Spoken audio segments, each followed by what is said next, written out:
हाँ, सो मेरा नाम कुमार अंबुज है।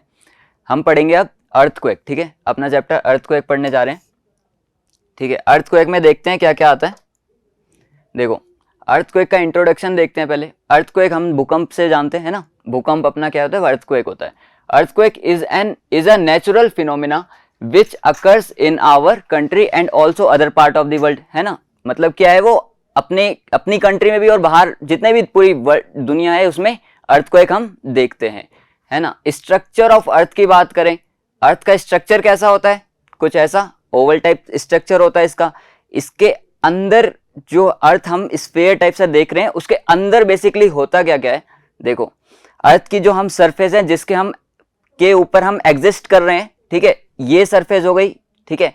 इस सरफेस के हम एग्जिस्ट कर रहे हैं, मतलब कि यहाँ पे हमारे कॉन्टिनेंट्स हैं, है ना। कॉन्टिनेंट्स में जहाँ पे हमारे इंडिया हो गया और एशिया, यूरोप वगैरह 7 कॉन्टिनेंट्स हैं। और उसके तो जो ये कॉन्टिनेंट्स हैं और बाकी ocean part, these all parts are called crust, ठीक है। सबसे ऊपर लेयर जो होती है, सबसे ऊपर की जो लेयर होती है, ठीक है, उसको क्या कहते हैं हम, क्रस्ट कहते हैं, ठीक है। उसके अंदर की बात करें, उसके अंदर आते हैं एक मेंटल, क्या आता है, मेंटल। मेंटल क्या होता है, इसके अंदर का पार्ट होता है क्रस्ट के नीचे, ठीक है। फिर ये क्या होता है, एक सॉलिड पार्ट होता है, ठीक है, सॉलिड पार्ट होता है। उसके बाद हमारा एक आता है आउटर कोर, ठीक है, आउटर कोर के अंदर इनर कोर, ठीक है।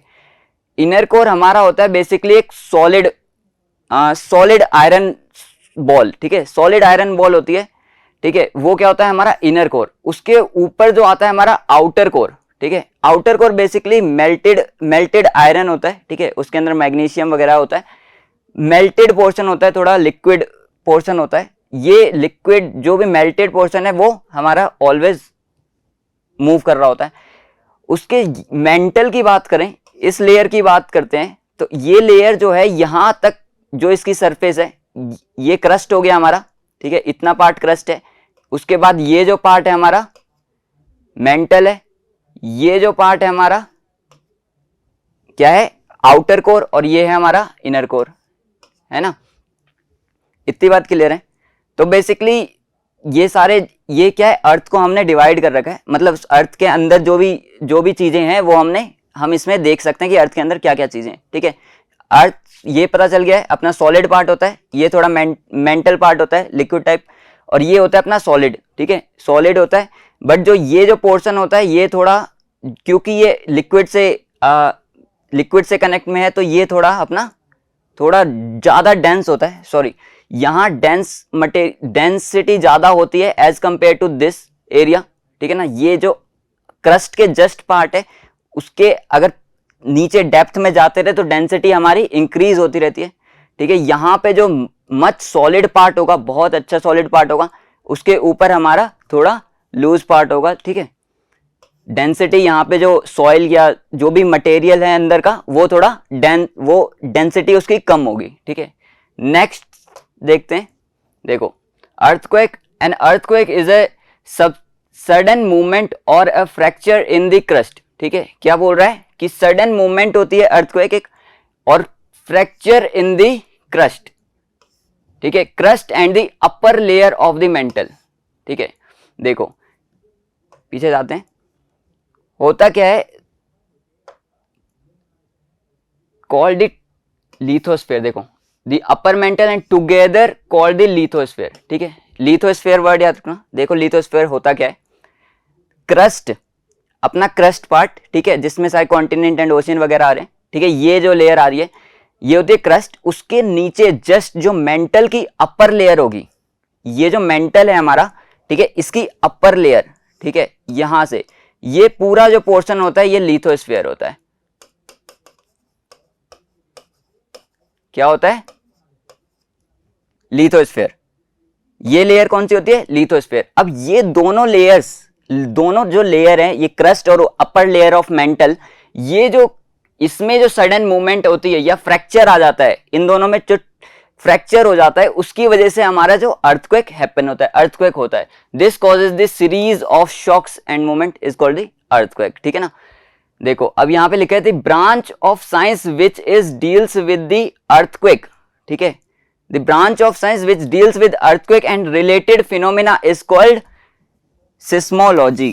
ठीक है, सिस्मोलॉजी कहते हैं। ठीक है, सिस्मोलॉजी क्या होगी कि अपनी अर्थ, ये ऐसी ब्रांच है साइंस की, अगर हम अर्थक्वेक के बारे में पढ़ रहे हैं तो अर्थक्वेक के जब भी हम बारे में पढ़ेंगे तो हम सिस्मोलॉजी पढ़ेंगे। ठीक है ना, कभी भी देखोगे आप, जैसे फिजिक्स में हम ऑप्टिक्स पढ़ते हैं ना, ऑप्टिक्स में क्या होता है, हम लाइट की जितनी भी चीजें हैं, अगर लाइट के बारे में हम पढ़ रहे हैं तो वो हमारी ऑप्टिक्स में आ जाता है। वैसे हम अर्थक्वेक के बारे में पढ़ रहे हैं, अर्थक्वेक से जितने ही फिनोमिना उसके बारे में पढ़ रहे हैं तो हम सिस्मोलॉजी के बारे में बात करते हैं।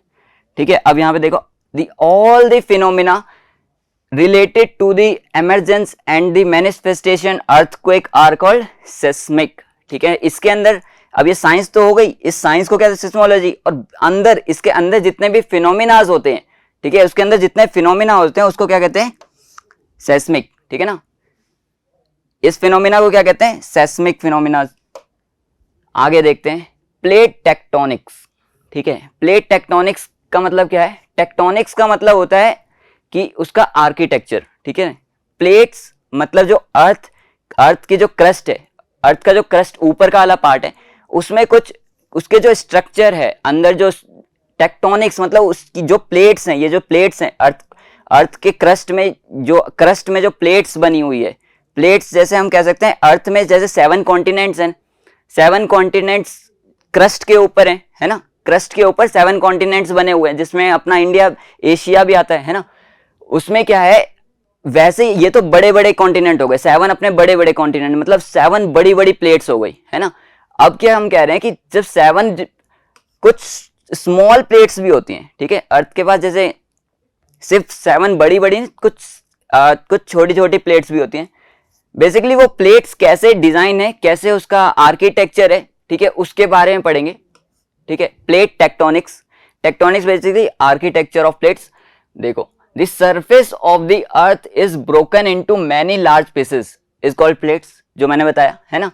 इनको क्या कहते हैं, प्लेट्स। जो भी सरफेस अगर मैनी पार्ट्स में डिवाइडेड है, ठीक है, उसको क्या कहेंगे, प्लेट्स।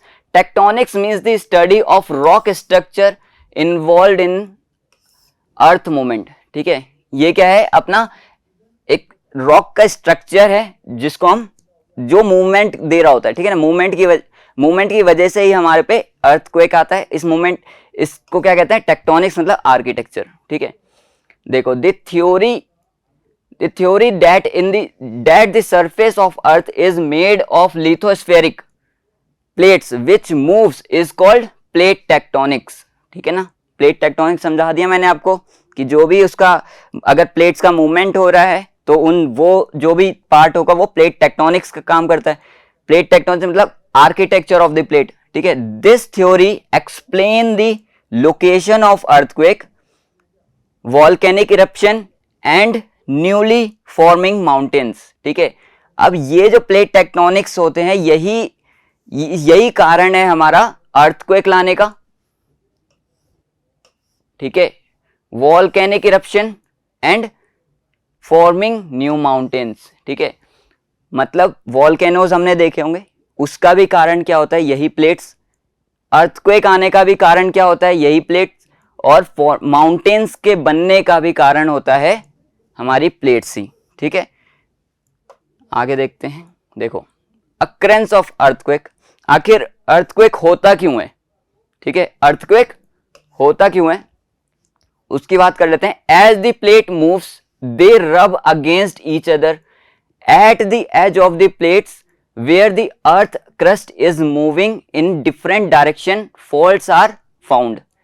देखो, 3 तरीके के फिनोमिनाज होते हैं इसके अंदर। देखो, ये प्लेट्स अपनी हो गई। ठीक है, सपोज यहां बनाते हैं।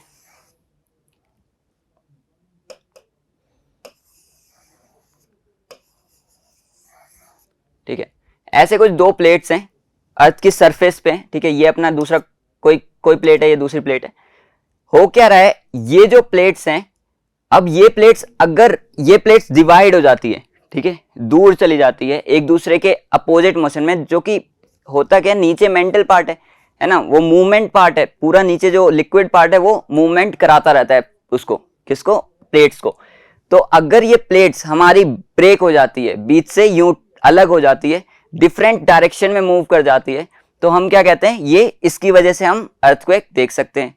दूसरा क्या कह रहे हैं कि ये प्लेट्स क्या होती हैं, ये प्लेट्स अगर, अब ये प्लेट्स इधर मूव कर गई, ठीक है, ये प्लेट्स इधर मूव कर रही है, अब ये प्लेट्स आपस में क्या कर रही है, फ्रिक्शन, इसके बीच में क्या होता है, रबिंग होती है, ये इर्रेगुलर शेप्स की है ना, इसमें क्या होगा, ये जो इसकी रेगुलरिटी एंड इसकी रेगुलरिटी एक दूसरे में इंटरैक्ट हो जाएगी। अब ये दोनों जब इंटरलॉक हो जाएगी, ये दोनों इंटरलॉक होने के बाद क्या होगा कि ये दोनों मूवमेंट नहीं करेगी, है ना, ये दोनों मूवमेंट नहीं करेंगे। तो अगर ये ऐसे ही अगर मूवमेंट, अब क्या फोर्सेस तो कंटिन्यू लग रहे हैं, ये प्लेट इधर ही मूव करना चाहती है, ये इधर ही करना चाहती है, यहां पे इंटरलॉक हो जाता है। इंटरलॉक की वजह से होता है कि यहां प्रेशर बिल्डअप होने लग जाता है। क्या होता है, प्रेशर बिल्डअप होने लग जाता है इस एरिया में, किसी भी एक पर्टिकुलर एरिया में प्रेशर बिल्डअप हो जाएगा। अब सपोज यहां पे प्रेशर बिल्डअप होने लग रहा है, तो क्या कहेंगे, अब जैसे ही प्रेशर ज्यादा बिल्डअप हो गया तो वो जाहिर सी बात है वो प्रेशर ब्रेक होगा और फोर्स ज्यादा जनरेट होगा तो प्लेट्स एकदम से हिलेगी, है ना, कहीं पे इंटरलॉक है और वो प्लेट्स एकदम से झटका देगी। तो जिस वजह से क्या होता है, ये प्लेट्स इधर जाने से इधर जाएगी, इधर प्लेट इधर जाएगी, लेकिन हम पे एक शॉक लगेगा, हमारी इस पे शॉक लगने वाला है। देखो यही कह रहा है, the plates move, they rub against each other at the edge of the plate where the earth crust is moving in the different direction, faults found. ठीक है, दूसरा देखो, sometimes the rocks of the plates get locked to each other because the jagged edges of the two plates get locked and prevent the plates from moving. As the result, pressure build up against these rough edges. ठीक है, same phenomena, ठीक है ना, वही रब कर रहा है, इंटरलॉक बन जाता है, जिसकी वजह से प्रेशर जनरेट होता है, प्रेशर जनरेट की वजह से हमारा शॉक लगता है। मतलब वो एकदम से प्रेशर जैसे ही हटाएंगे तो क्या होगा कि वो प्रेशर से टूटेगा, तो उसकी वजह से होता है। देखो, as the buildup pressure continue the point reached when the rocks, ठीक है, which are located to each other preventing the plates from moving give way the plates start rolling in the direction in which they are moving. ठीक है, जिस direction में plate जानी थी उसी direction में जा रही है, बट इंटरलॉक जैसे ही प्रेशर ज्यादा जनरेट हो जाता है तो वो उसी डायरेक्शन में जाती है, लेकिन वो क्या होती है, उसमें एक झटका आता है ना। देखो ये हो गया ये पॉइंट। अब देखना एक और होता है, देखो यहां पे अगर ये मैं प्लेट्स बनाऊं,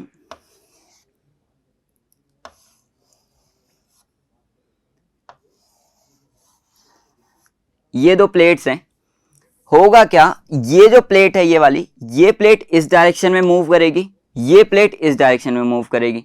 ठीक है, क्योंकि रैंडमली डायरेक्शन में प्लेट्स मूव करती है, अंदर का कोई भरोसा नहीं है। अब अगर ये प्लेट इधर मूव कर रही है और ये प्लेट इधर मूव कर रही है, जाहिर सी बात है दोनों में कोलैप्स होगा। अब कोलैप्स होगा तो एक प्लेट एक दूसरे की प्लेट के ऊपर आ जाती है। क्या आ जाती है, एक प्लेट एक दूसरे की प्लेट पे, ये इस पे चढ़ गई या तो ये नीचे चली गई, जिसकी वजह से क्या होगा, ये कुछ ऐसे फॉर्म हो जाएगा, कुछ इंक्लाइंड सरफेस फॉर्म हो जाता है। और यही कारण है हमारा माउंटेन का फॉर्मेशन। ठीक है, माउंटेन कैसे फॉर्म होता है, इसी मेथड से, एक प्लेट दूसरे प्लेट पे चढ़ जाती है और जिस वजह से हमारे पे माउंटेन फॉर्म हो जाते हैं। ठीक है, ये तो हो गया अपना। देखो, vibration caused by the earthquake, travel in the form of wave with in the earth along the surface of the earth. These waves are called seismic waves. क्या बोलते हैं, seismic wave। अब ये जो भी हम पे ये दोनों प्लेट्स की वजह से जो वाइब्रेशंस प्रोड्यूस हो रही है, क्या हो रही है, वाइब्रेशंस प्रोड्यूस हो रही है, और ये वाइब्रेशंस क्या होती है, ट्रेवल करती है एक अर्थ में।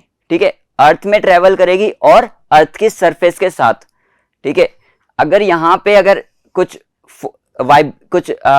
वाइब्रेशंस प्रोड्यूस होती है तो वो क्या होगी, अर्थ के साथ साथ फ्लो होती है, उस वाइब्रेशंस की जो फ्लो है वो अर्थ के साथ साथ फ्लो हो जाएगी।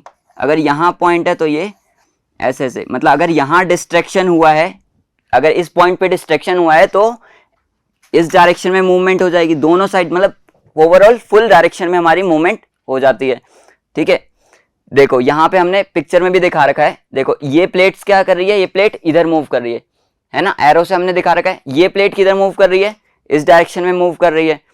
अब इन दोनों के इंटरलॉक की वजह से किसी एक पॉइंट पे, यहाँ पे एक पॉइंट पे इंटरलॉक की वजह से एक झटका लगेगा। जिस पॉइंट पे ये इंटरलॉक टूटेगा या फिर इंटरलॉक कह सकते हैं हम, वहां पे शॉक लगेगा, तो उस पॉइंट को हम क्या कहते हैं, फोकस। क्या कहते हैं, फोकस।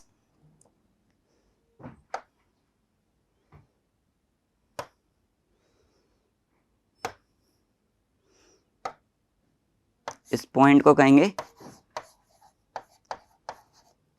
ये क्या अपना फोकस पॉइंट है, जहां पे हमारा एक्चुअल में अर्थक्वेक हैपन हो रहा है। ठीक है ना, एक्चुअल में जहां पे ओरिजिन हो रहा है। अब देखो, अब इस पॉइंट के जस्ट अपोजिट, देखो इस पॉइंट के जस्ट अपोजिट मतलब ऊपर वर्टिकली अपवर्ड अर्थ सरफेस पे, ये तो इंटरलॉक अपना अर्थ के अंदर हो रहा है ना, अर्थ की लेयर के अंदर हो रहा है। अब इसके जस्ट सरफेस पे जो पॉइंट होगा वो उसे बोलते हैं हम एपिक सेंटर।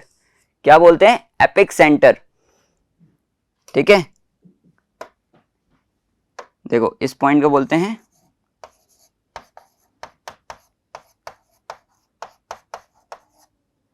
Epic centre.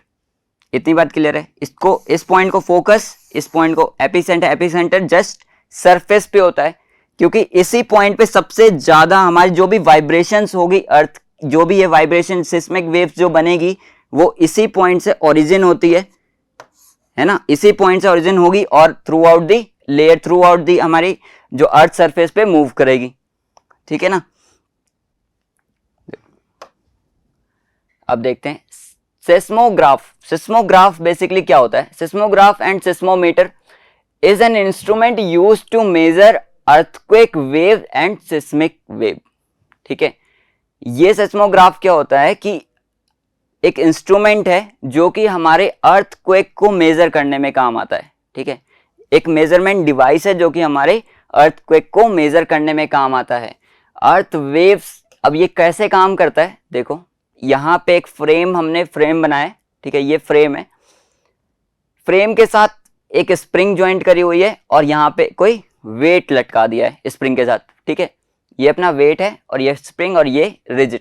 अब इसको हमने एक अर्थ पे अपना फिक्स कर रखा है, इसको क्या कर रखा है, फिक्स कर रहा है अर्थ पे। अब होगा क्या, जब ये प्लेट्स हिलेंगी, ठीक है ना, और होता क्या है कि जनरली अर्थ की प्लेट्स ऑलवेज मूव करती रहती है। ठीक है ना, बहुत मूव करती रहती है। तो होता क्या है, यहाँ पे ये इसके साथ हम वेट के साथ हमने एक पेन को कनेक्ट कर रखा है, पेन या पेंसिल, जो कि हमारी ये, और ये हमने पेन से कनेक्ट कर रखा है, और ये हमने क्या बनाया है, ये हमने एक पेपर का रोल बनाया हुआ है। ठीक है, डिस्क में पेपर का रोल बनाया है। अब जब ये वाइब्रेशन के साथ पेन मूव करेगा, ठीक है, जब ये वाइब्रेशन के साथ पेन मूव करेगा तो ये जो पेपर है जो कि रोल हो रखा है, ठीक है, इस पे क्या होगा, वाइब्रेशंस हमें दिखेगी। ठीक है ना, अगर मैं पेन को अगर मैं देखूं तो वो ऐसे ऐसे हिलता रहेगा, है ना। अगर इसमें वाइब्रेशन डालूं तो इस पेन में वाइब्रेशन हो रही तो ऐसे ऐसे हिल रहा है। ठीक है, बेसिकली ये क्या दिखा रहा है, ये हमारी अर्थक्वेक की रीडिंग दिखा रहा है। ठीक है, ये अपना मेजर करने का तरीका है। ठीक है, हमने ये पेपर को रोल कर रखा है। अब ये पेपर क्या है, जैसे जैसे यूज हो रहा है वैसे वैसे ये बाहर भी निकले जा रहा है। ठीक है ना, जैसे जैसे ये यूज हो रहा है, ये रोल पेपर है टोटल। अब ये जैसे जैसे हमने यूज कर रहे हैं उसे हम बाहर निकालते जाते हैं। देखो ये तो हो गया अपना सिस्मोमीटर। ठीक है, सिस्मोग्राफ या सिस्मोमीटर जो भी बोल लो आप। ठीक है, ये क्या कर रहा है, बेसिकली वेव्स को फॉर्म कर रहा है। अपनी वेव्स को दिखा रहा है कि हमारी वेव्स कैसे जनरेट हो रही है, कैसे बन रही है हमारे अर्थक्वेक की वजह से।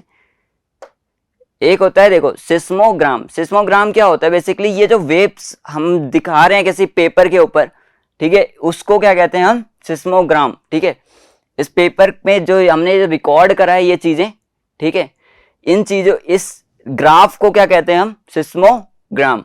ठीक है, graphical record of the intensity of seismic wave की जो इंटेंसिटी को रिकॉर्ड करे, ठीक है, सिस्मिक वेव की जो इंटेंसिटी को रिकॉर्ड करे, उस रिकॉर्ड को क्या कहते हैं हम, सिस्मोग्राम, ठीक है। आगे पढ़ते हैं मैग्नीट्यूड और इंटेंसिटी ऑफ अर्थ, ठीक है।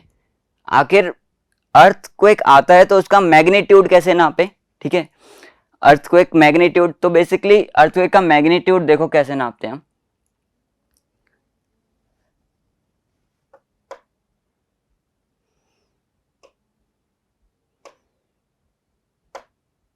देखो फर्स्ट ऑफ ऑल अर्थक्वेक का जो मैग्नीट्यूड है हमारा रिक्टर स्केल में नापा जाता है।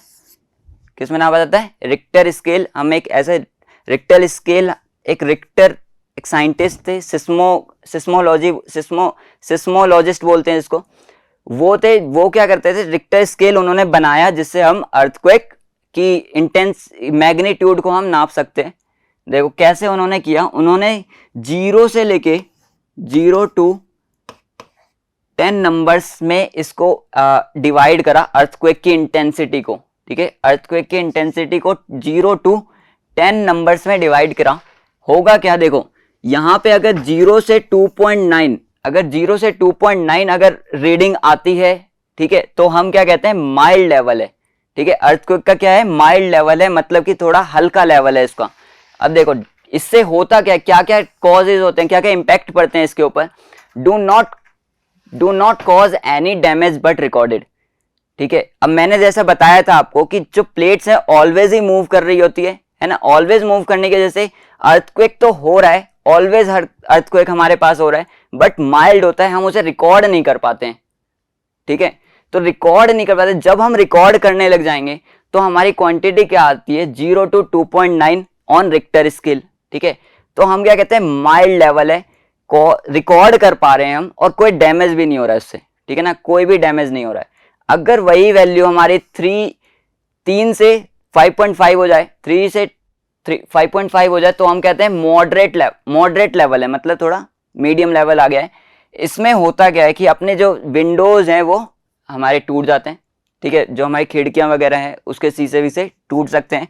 दूसरा, जो हमने कुछ, अगर आपने बोटल्स वगैरह कहीं रखी हुई है, प्लेस करी हुई है, तो वो हमारी गिर जाएगी, ठीक है। नॉर्मल झटके हैं, कोई सामान अगर फिक्स नहीं है वो हमारा गिर सकता है, ठीक है। ये चीजें किस में होती है, हमारी मॉडरेट लेवल में। अगर मेरा 3 से 5.5 का लेवल रिक्टर स्केल में हम मेजर करते हैं, अगर 5.6 से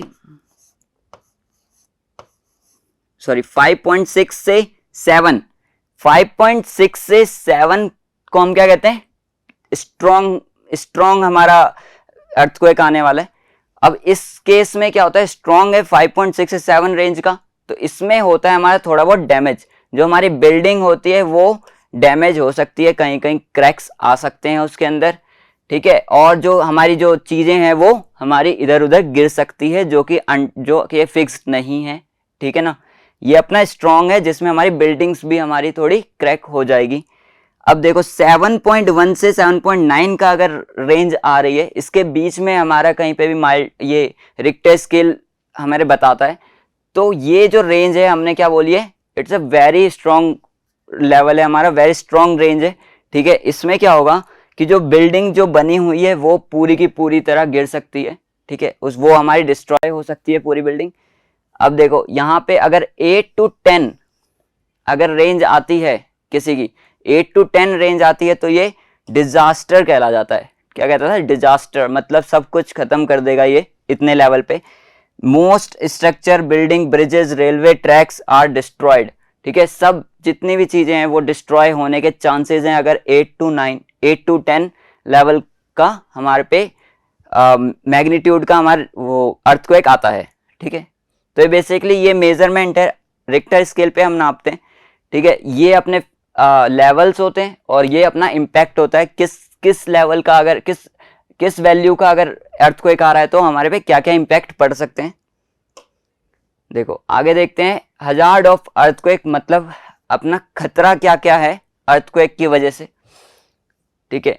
वाइब्रेटरी ग्राउंड मोशन में result in the collapse of building, ठीक है, मतलब जो वाइब्रेटिंग ग्राउंड है अगर वो वाइब्रेट कर रही हैं तो जिसकी वजह से जो बिल्डिंग्स होंगी वो कोलैप्स कर सकती है, मतलब आपस में बिल्डिंग टकरा सकती है। Flood into inhabited area due to the tsunami and dam breaches, मतलब फ्लड भी हमारा आ सकता है, बाढ़ आ सकती है अगर सुनामी आ जाए, ठीक है, उस केस में, और हमारे जो डैम्स हैं वो टूट जाएं, जिस केस में हमारे पे फ्लड भी आ सकता है। ये सब क्या है, हमारे पे अर्थक्वेक की वजह से हो सकती है चीजें। देखो, ground failure due to the liquefaction, and liquefaction is the process by which water saturated और soil temporarily loses strength and act as a fluid, ठीक है। लिक्विफेक्शन यहाँ पे वर्ड आया एक, देखो लिक्विफेक्शन क्या होता है कि जो हमारी जो सॉलिड चीजें हैं वो हमारे लिक्विड की तरह काम करने लग जाए, मतलब एक फ्लूइड की तरह काम करने लग जाए, ठीक है। लिक्विड सॉलिड हमारा लिक्विड की तरह फ्लूइड की तरह बिहेव करने लग जाए, उसको क्या कहेंगे हम, लिक्विफेक्शन, ठीक है। अब होता क्या, जैसे कहीं आपने समंदर के आसपास देखा होगा, समंदर के आसपास जब गीली मिट्टी होती है ना, गीली मिट्टी में अगर हम पैर रखते हैं तो वो वहां पे हम मिट्टी अपनी अपनी सॉलिड होनी चाहिए, ठीक है, सॉलिड सरफेस, लेकिन वो एज ए लिक्विड का काम कर रही है, वो हमारा पैर उसमें धंस जाता है, ठीक है। वहां पे जो सॉलिड सरफेस है वो हमारा, जो सॉलिड मटेरियल है वो हमारा एज ए लिक्विड काम कर रहा है, वो बहने का भी काम करता है, तो उस चीज को क्या कहते हैं हम, लिक्विफेक्शन। अब यहाँ पे क्या होता है कि जो बिल्डिंग्स वगैरह जो स्ट्रक्चर है वो हमारे जो गिरते हैं तो उसकी वजह से क्या होता है, अर्थ बह जाती हैं चीजें, ठीक है। काफी चीजें जो सॉलिड चीजें हैं वो हमारी अर्थक्वेक की वजह से लिक्विफेक्शन में कन्वर्ट हो जाती है। अब देखो फोर्थ पॉइंट क्या है, earthquake under the ocean floor sometimes generates powerful sea waves called tsunami, ठीक है। अगर अर्थक्वेक हमारा ओशियन के अंदर आ रहा है तो वो सुनामी का रूप ले सकती है, ठीक है। In deep water, the tsunami can have width of 100 to 200 kilometers, ठीक है। पानी के अंदर जो विड्थ है उसकी सुनामी की, उस वेव की, सुनामी के वेव की, वो उसकी विड्थ कितनी से कितनी हो सकती है, 100 to 200 किलोमीटर्स, ठीक है, बहुत ज्यादा। May travel hundreds of kilometer across the deep ocean reaching speed of about 700 to 800 kilometers. अब क्या कह रहा है कि जो सुनामी है वो हमारा हंड्रेड्स ऑफ किलोमीटर तक मूव कर सकती है, ठीक है ना, कितने हंड्रेड्स ऑफ किलोमीटर तक वो सुनामी हमारी मूव कर सकती है। उसकी विड्थ कितनी होती है, 100 to 200 किलोमीटर्स, और वो कितनी स्पीड से मूव कर सकती है, 700 to 800 किलोमीटर पर आवर की स्पीड से वो सुनामी की जो वेव्स हैं वो मूव कर सकती है। Tsunami cause a great loss of life, property and coastal regions. Obvious है, सुनामी जो हमारा है काफी डैमेज कर देता है, ठीक है ना, वो अपनी प्रॉपर्टी को डैमेज कर देता है, लाइफ को लॉस कर देता है, और कोस्टल रीजन में जितनी भी चीजें प्रॉपर्टीज हैं वो हमारी लॉस हो जाती है। आगे देखते हैं, देखो अर्थक्वेक प्रिपेयर्डनेस में क्या है कि अर्थक्वेक से हम कैसे बच सकते हैं, कैसे कैसे हम बचे जा सकते हैं अर्थक्वेक से। देखो, building should be design and build to withstand ground shaking, ठीक है। बिल्डिंग को ऐसे डिजाइन करो जो कि हमारी ग्राउंड शेकिंग से हमारा बच सके, ठीक है, मतलब कि हमारी ग्राउंड शेकिंग से हम, ग्राउंड शेकिंग हो रही है तो उससे हम बच सकें, ऐसी बिल्डिंग डिजाइन करो। Architectural and engineers input should be together to improve building design and building practice. Architecture जो होते हैं और इंजीनियर्स दोनों की हेल्प से हम बिल्डिंग्स को डिजाइन करें, ठीक है, जिससे कि वो हमारे स्ट्रक्चर बिल्डिंग के डिजाइन को अच्छा इंप्रूव कर सकें। देखो, intensity analysis of soil must be done before starting construction. No construction of building should be done on soft soil.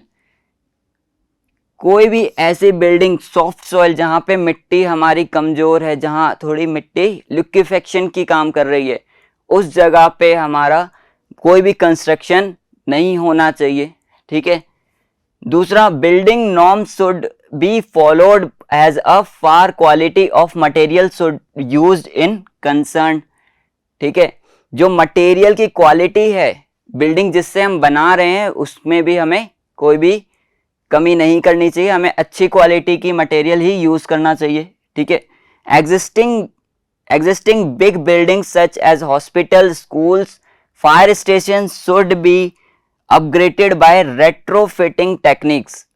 Retrofitting techniques जो है उसका यूज करना चाहिए।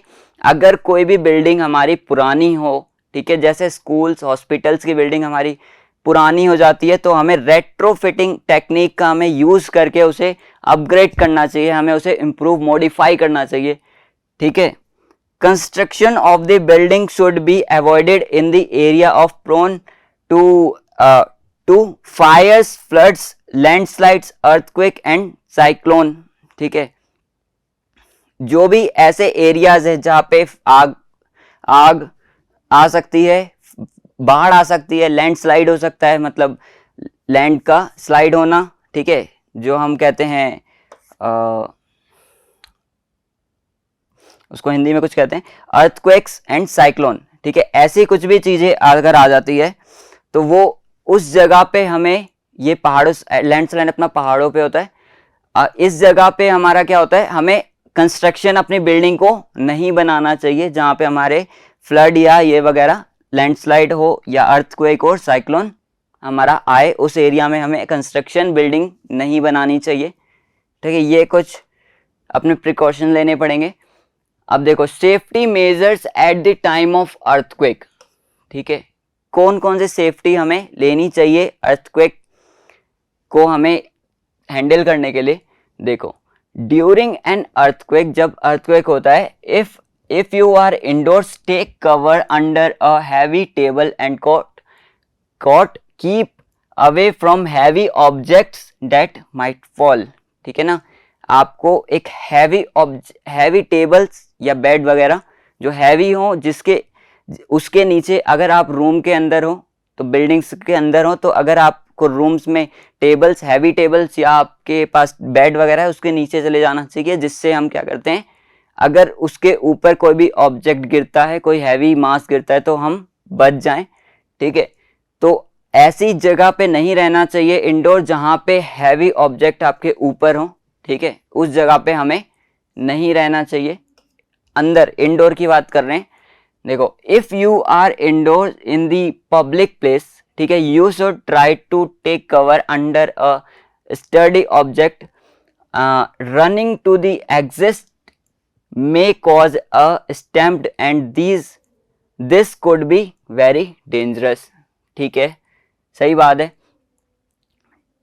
ऐसी ठोस, ठीक है, कोई ऐसी ऑब्जेक्ट के नीचे अगर आप किसी इंडोर किसी बिल्डिंग में फंस गए हैं तो ऐसी जगह अपने आप को शेल्टर करें जहां पे आपके ऊपर कोई ठोस चीज हो, ठीक है ना, जो मजबूत चीज हो, जैसे अभी टेबल की बात करी हमने, ठीक है। और आपको क्या करना है कि आपको उस बिल्डिंग से बाहर नहीं भागना है। बाहर अगर भागते हैं तो इसकी केयर करनी पड़ेगी कि कोई भगदड़ ना हो, ठीक है। अगर भगदड़ होती है तो फिर आप वहां फंस सकते हैं, ठीक है, इसको भी हमें कंसिडर करना पड़ेगा।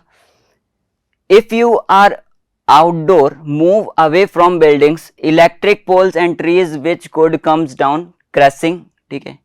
आप अगर बाहर हैं तो इलेक्ट्रिक पोल्स, बिल्डिंग्स, ट्रीज वगैरह के आसपास ना खड़े हों, जिससे कि अगर वो फॉल करें तो आपको हानि ना पहुंचे।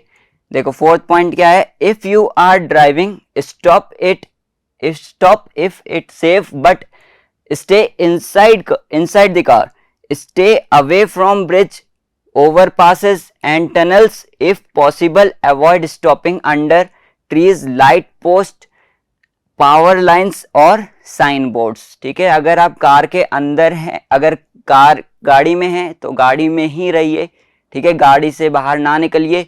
और जो आपकी गाड़ी है वो ब्रिजेस, ओवरपास या टनल्स के पास नहीं होनी चाहिए, ठीक है। और अवॉइड करिए कि वो कोई भी ट्रीज या लाइट स्पॉट या पावर लाइंस के आसपास कोई भी गाड़ी हमारी नहीं खड़ी हो, ठीक है। ऐसी कुछ प्रिकॉशंस हमें लेनी पड़ेगी, सेफ्टी मेजर्स लेने पड़ेंगे।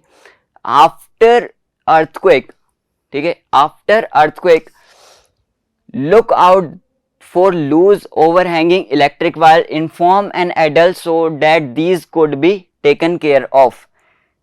अगर आफ्टर मतलब बाद में अर्थक्वेक के बाद सारी चीजें इधर उधर हो जाती है, उसके बाद हमें टेक केयर करना पड़ेगा जो इलेक्ट्रिक्स वायर है वो हमारे ढंग से लगे हो, ठीक है, उससे हमें बच के रहना चाहिए। तो बेसिकली ये सारी चीजें सेफ्टी मेजर्स हो गई अपनी। क्वेश्चंस देख लेते हैं। देखो, डिस्क्राइब स्ट्रक्चर ऑफ अर्थ। अर्थ का स्ट्रक्चर हम बना सकते हैं, ठीक है ना। अंदर, उसके अंदर सबसे अंदर जो होता है इनर कोर होता है जो कि सॉलिड सरफेस, सॉलिड आयरन की बॉल होती है। उसके ऊपर आउटर कोर आ जाता है, उस बॉल के ऊपर आउटर कोर आ जाता है जो कि अपना थोड़ा मेल्टेड होती है, वो मेल्टेड पोर्शन होता है।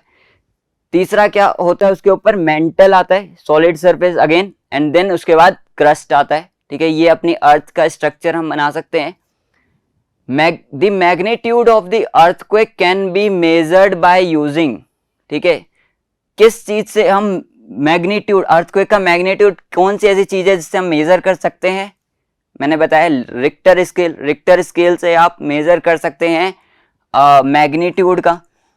The point of origin of N earthquake is called, ऐसा कौन सा पॉइंट है जहां पे अर्थक्वेक बनता है, उसको क्या कहते हैं? फोकस। फोकस ऐसा पॉइंट है जहां पे अर्थक्वेक का ओरिजिन होता है, ठीक है। Dash is the point on the earth surface directly above the focus. Just directly above जो सरफेस पे जो पॉइंट होता है, जो फोकस के जस्ट अबव पॉइंट होता है, उसको क्या बोलते हैं? एपी सेंटर, है ना। एपी सेंटर एक ऐसा पॉइंट है जहां पे हम, जो हमारी सरफेस पे होता है। देखो, तो पहला सरफेस ये बना देंगे, इसका तो रिक्टर स्केल हो गया, जो मेजर कर रहा है हमारे अर्थक्वेक की मैग्नीट्यूड को। ये फोकस, ठीक है। लास्ट वन जो हमारा एपी सेंटर।